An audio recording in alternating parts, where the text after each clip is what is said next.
President Duterte offered investment opportunities for Russian businessmen during his second visit to Russia. The president also defended the government's drug war in a speech at the annual Valdai discussion on Thursday. He took a swipe at the critics of his deadly drug war, accusing them of refusing to understand what is really happening in the country. Closer home, some of our partners have heard unfair criticism against my government about perceived excesses in our fight against drugs. They see what they want to see to justify their preconceived notions and are trying to understand that what truly is happening is there in my country. Is this how friends treat each other? He also slammed so-called friends for meddling in Philippine affairs and imposing their own set of rules on the country. So-called friends act like they know the answers to our problems and impervious to our specific socio-economic and political conditions. They create rules and norms for almost everyone, and some refuse to be bound by the same. The Filipino chief executive insisted that his administration is only seeking to protect the Philippines from those who wish to tear it apart.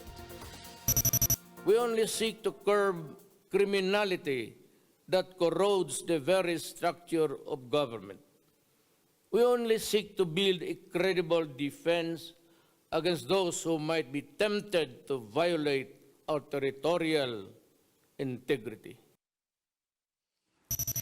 And toward the end of his speech, Duterte said he's not against the U.S. and Western nations. In fact, the president acknowledged Manila's defense treaty with Beijing and the historical ties that bind Filipinos and Americans.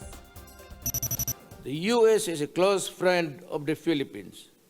In fact, our only treaty ally. We have deep ties with the American people, forged by shared history and nourished by common values. America certainly can offer so much, more than the world. In an interview, the president also talked about the Marawi siege and thanked Putin for providing high-powered guns that helped drive the IS Maute group out of the city.